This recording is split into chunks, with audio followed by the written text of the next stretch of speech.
Good afternoon and welcome back to Panther Sports Zone. My name is Khalid Gray. And my name is Christian Day. And kicking off today's show, we're going to talk about the Prairie View A&M football team pulling off an amazing win this last weekend against Southern. The Panthers trailed 21 to 17 at the half. And in the second half, they led the Jaguars to become scoreless and ended up completing a comeback and winning by 27 to 21. The Panthers scored late in the third quarter off of a 9-yard Jamarius Brooks run, putting them up 24 to 21. Efren Jazzo added a finishing touch in the middle of the fourth with a 33-yard field goal. And Ahmad Antoine led the Panthers rushing with 72 yards. Trayvon Conley added 54 yards on the night. Wide receiver Shamar Savage pulled in 2 catches for 71 yards and 1 touchdown. Derek Reyes and Miles McHaney led the way defensively for the Panthers. Ray recorded 3 tackles with a sack, McHaney adding a sack as well. Efren Jazzo was named SWAC Specialist of the Week for his performance, as well as the sophomore kicker recorded 2 made field goals in the game and punted 3 times for 142 yards. This included a 50-yard punt kick. Congratulations. The Panthers will now look forward to their upcoming matchup against Alabama State University, who currently sits in a two-way tie with Jackson State for second place in the SWAC East standings. On the west side, our Panthers are currently in a two-way tie of their own with Alcorn State for the first seed in the West. With an Alcorn loss and a PVAMU win this week, the Panthers can secure their ticket to Tallahassee to face off against Florida A&M in the SWAC championship. Alcorn State is set to play a tough Jackson State opponent this Saturday in Jackson. The Panthers' upcoming battle against Alabama State will take place here this Saturday, November 18th at 2 p.m. here at Blackshear Field. Students are eligible for free tickets to Saturday's matchup. Here's how you can get those tickets. And we're expecting a large turnout. We want you guys to be there to support our Panthers. On top of that, you mentioned the Alcorn game happening, and something that we need to understand is Alcorn needs to lose for us to even have a shot at getting to the championship. But I feel as if we need to focus on this win against Alabama State, and Alabama State isn't a team that's easily to push over. I mean, against Cookman and Jackson State, their offense and their defense was something that was electrifying. If you look at the stats for against Cookman, their passing yards, they had a 204 passing yards, 100. They have over 180 rushing yards, and receiving yards was over 204. So, I mean, they're a team that can score offensively, but also defensively. Against Jackson State, their efficiency later on in the game, they shut down that Jackson State offense, which it's not a tough offense to shut down. And not to mention their last 5 games, they're 5-0. So they're already on a hot streak. And coming into this game, I mean, they're taking no prisoners. And another thing they need to focus on is the passing game. As I just previously mentioned against Cookman, they're able to throw the ball with an efficient clip. Just the last game, the quarterback for Alabama he thrown 23 passes and had 17 completions on 22 yards altogether. So I feel like moving forward, I feel like the Panthers need to really just focus on stopping the pass, but also anticipating late game adjustments by the coaches, but also by the team. I agree definitely. Because when you have a team like this that's in a hot streak like this, in football, it don't happen normally. Like this team is clicking on all three levels of the game right now. And although our Panthers they're starting to get hot as well. I mean, 2-game winning streak. We went from 3-5 to almost in first place in our division. So it's kind of it's this turnaround as well. It gives me hope. I feel like we have a good chance if we play our brand, if we stop them, like you said, on all facets of the game. We don't let the passing game get hot. We don't let the quarterback get a rhythm. I feel like we can get this win because we played opponents either tougher or just as good as them this whole season. And I feel like we've been in them games. It's just times that we kind of falter near the second half. But with everything that's going on now, us staying strong all 4 quarters of the game, especially against Southern, coming back, even though we're trailing, that resilience, I know that we can win this game. But like you said, it's not just about what we can do. We can only control our destiny. Jackson needs to take Alcorn. And Yes. I'm hoping Yes, that yes. as well because I really don't want this season to end like this with us not having a chance, at the SWAC championship or going far, because after everything, the beginning, I was down on them. I was saying, man, last year this team was better. It's not really hitting the same, but now they're starting to click, and I feel like they deserve a chance to really show what they can do. And I agree with you. I couldn't agree with you more. I mean, and we're talking about just the chance. We have to rely on another team to lose, but like I said, we have to just focus on something we can control. And well, I'm talking a lot about their quarterback. I mean, our quarterback can do that I too. mean, exactly. So our quarterback is very good at making decisions like this. On top of that, he can pass. He can make adjustments immediately, and I think something that we have that other teams don't is the fact that we're not only the underdogs, but we can make sure that we can always give effort in something that is this important, which is the SWAC championship. So I agree with you on every level, and I do feel like something that's going to help us win is the fact that we need to just focus on what we're good at and leave it up to chance at this point. Absolutely. I think don't forget a quarterback he's a dual threat, pass and run. He has about 4 or 5 rushing touchdowns on the year. So I feel like if we can play our game, ain't no way we can lose. Ain't no way we can lose. So big game coming up soon, but I feel like our Panthers have it. I do too. I do too. Moving on to volleyball, though, the Lady Panthers finished off their season strongly with a 3-0 sweep over a rival school, Texas Southern. The victory extended their win streak to 5 and improved their record to 18-12 overall and 13-3 in SWAC play. The Lady Panthers offense was paced by Kylie Owens, who finished with 13 kills on the day while accumulating a hitting percentage of 39%. Bailey Hewitt added in her own offense with 10 kills and a hitting percentage of 33, with Janiyah Henderson adding 6 blocks on the night. The Ladies Panthers finished their season as the number 2 seed in the conference and will now look forward to the SWAC Volleyball Championship. And on the topic of the SWAC Volleyball Championship, it's being held at our own home. And something that I really want a lot of people to understand is that since it's being here, we need more fans, we need more support for our Lady Panthers. So please come out, support your team, make sure that we're there to, uplift our team and give them the strength, the moral support that they need to go far in this championship. And I mean, they've shown a lot of grit and grind throughout this season. So I need you guys to come out there and help. But talking about the SWAC Volleyball Championship, the SWAC Volleyball Championship will be played, like I said, here at Prairie View A&M in the Baby Dome. Games will begin November 17th, with games being played throughout the entire weekend. So if you say you don't have anything to do, you really don't. You have something to do. Come on, go watch the game. Come on now. And a lot of this time, and a lot of the stuff, is going to be, like I said, in our own backyard. So please come out. The championship game will take place November 19th at 3 p.m. The second seed Lady Panthers will meet the 7th seed Texas Southern Lady Tigers again this Friday, 4 p.m. at the Baby Dome. Alabama State will enter the tournament as the number 1 seed, finishing the conference play with an undefeated record of 16-0. On Friday, 1st Alabama State will go against 8th Bethman Cookman at 11 a.m. 4th Alabama A&M will play number 5 Jackson State at 1:30 p.m. Following the Panthers versus Tigers game at 4. Florida A&M will take on number 6 Grambling State at 6:30 p.m. And going into this championship, I think something that a lot of people already had about the Lady Panthers, is that we're giving it out every single night.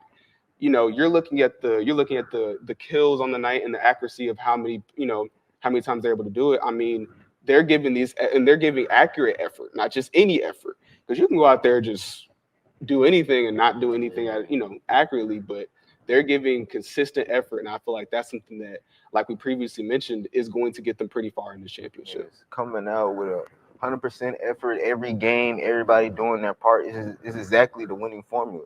I mean, coming out with 13 kills on a day, having a hitting percentage of 30, that's nothing to sneeze at. Like Yeah. that's some quality. That's quality time in the game, and if everybody's pulling their part, showing their effort, I mean, there's nothing like that could stop them for real. Exactly. And it's in our home court too. Exactly. It's the fact that home court advantage is a real thing, and I feel like that's something that's really really huge for the Lady Panthers and just overall this whole championship experience altogether. I mean, the fact that now you're home and you have the support of your fans, like I explained, the support of fans will be like it'll be so beneficial, and people just need to understand that that's going to I feel like be the deciding factor in everything, because the support of your fans and your already dominant play within your whole season and now postseason, it's gonna make the Lady Panthers go very Most far. definitely. Like as someone who grew up playing sports like majority of their life, I know like how important like home court, home field, whatever is can help you. And so if we come out and we show our team the love that they deserve for how they're playing, I feel like it's an even better chance to help them. Not I know people busy. I know people busy, but I go to football games. Oh, it's packed almost all the time. I'm like, our team, our volleyball team is doing just as good, maybe even better, and not getting the turnout as much, and that's not fair to them. So I feel like we should do our part as fans, as Panthers, along with them, to come out and support them because they deserve it. Exactly. So overall, this is going to be an amazing display of volleyball. But when we come back, we'll be discussing the SWAC's all new partnership with Google and return of the live HBCU Go coverage for the upcoming basketball season. Stay tuned after the break.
Hello and welcome back to Panther Sports Zone.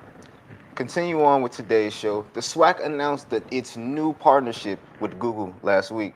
The partnership aims to leverage Google's STEAM platform systems to support young college talent, ensuring that they have the capabilities to required by the future workforce in the tech industry. The term STEAM stands for science, technology, engineering, the arts, and mathematics. The partnership is primarily geared to engaging women and underrepresented minorities in STEAM fields. SWAC Commissioner Dr. Charles McKellen says the partnership is about sustaining a substantial, innovative approach to engage our students in tech throughout their college years and ensuring their seamless transition post graduation. Felicia Coney, the vice president of Global Data Center Server Operations at Google, said that Google will leverage out resources and technical expertise to deliver STEAM educational opportunities and scholarships to students, provide network and collaboration opportunities for prospective Google talent, and support underdeserved and underrepresented communities. It's very inspiring. And moving It forwards is. is the SWAC and HBCU Go.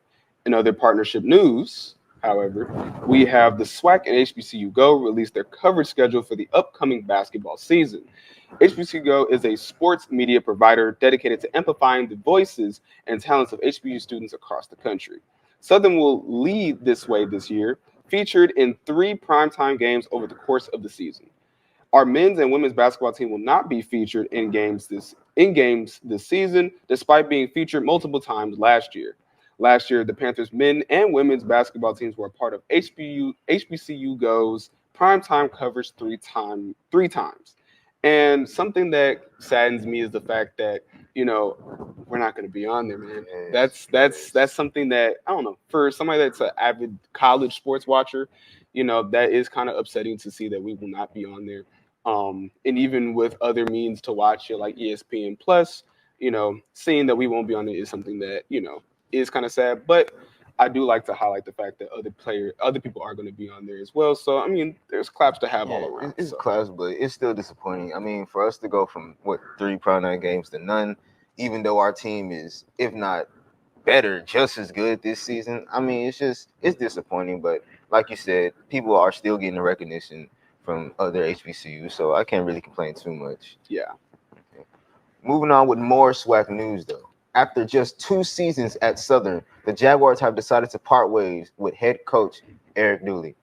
Dooley previously spent 4 seasons here at Prairie View A&M University before leaving for Southern in 2022. This comes after what many are calling a disappointing loss to Prairie View this past Saturday. Dooley served just 2 seasons at Southern, finishing with a 12-10 record overall. Terrence Graves will serve as the interim head coach at Southern for the time being. Southern's athletic director Roman Banks stated that a change in leadership was necessary for Southern's football team to reach their full potential. Well, we're going to take one more short break here. When we come back, we'll be wrapping up with our men and women's basketball teams. Stay tuned after the break.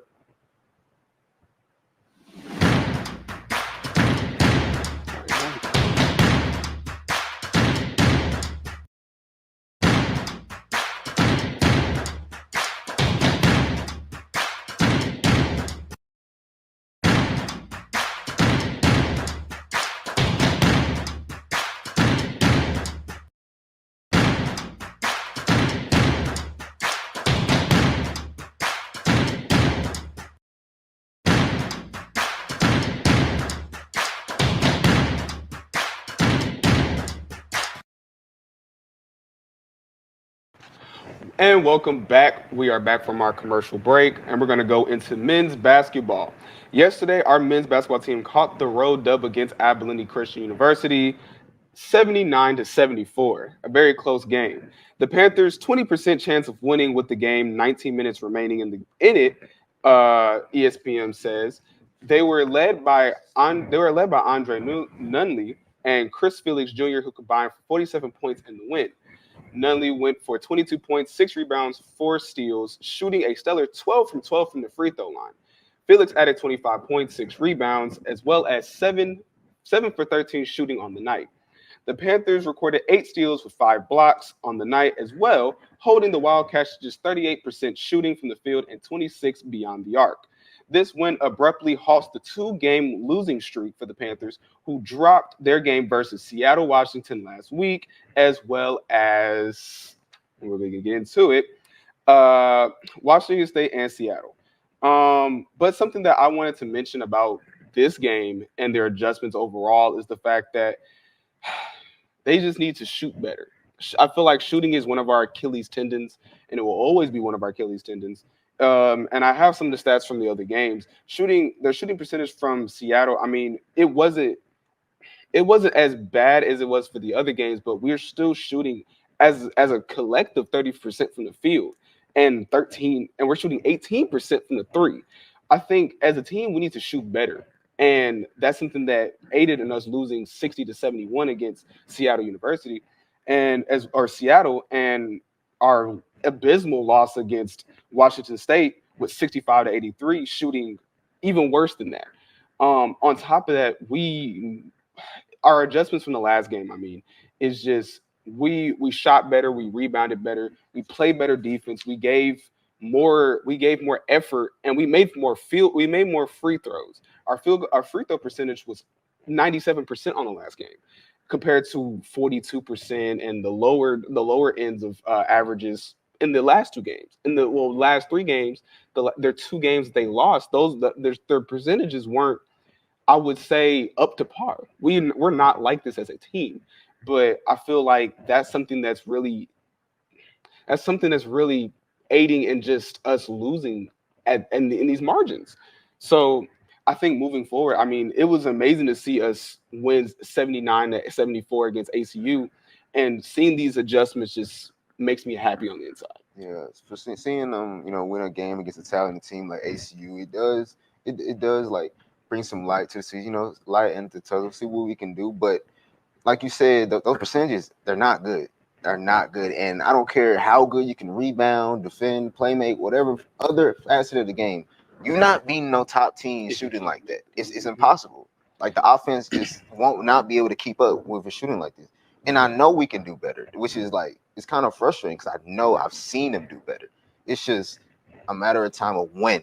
If is it gonna take too long for them to start getting hot when it's already too late, or are they gonna make this adjustment now and try to change their season like in the early stages? Because they're only like 4 games in, so it's still early. So I don't want to overreact because we've seen we previously on the show earlier today we talked about teams stepping up later in the season, getting on win streaks. Of course. So I'm not gonna overreact now, but it does need to happen, and it needs to happen soon because I don't want this to break a dam or something. And the whole season is just wash. Exactly, because we've seen. I mean, even like professional leagues, like we've seen in the NBA. If you've seen some really bad starts, they don't end really well. But I do want to highlight the fact that they are very consistent with, like we were just talking about, the rebounding and effort on the inside. I do think that, and we were looking at the stat totals just before this game, just before the show, is a lot of the stat totals they were matching up with their opponents. So it's not the fact that they're not giving effort. It's just all about taking those high percentage shots. All it is. Just chunking up. Not saying chunking up threes is a bad it's a bad thing. Don't get me wrong. It's a bad thing. Let's get that understood. It's a very bad thing. But it's the fact that you're chunking up shots, but you have to make those shots too. If you're gonna take the shot, make the shot. And it sounds way easy. It's easier said than done, but when you draw up these game plans and you make these adjustments, you need to factor in the fact that if the shot isn't falling, stop taking it. Move to something that's easier. Move not easier, but more efficient. And as shown in the very first game of the season, they scored a majority of their points in the arc and inside the arc. The 15 to the basket.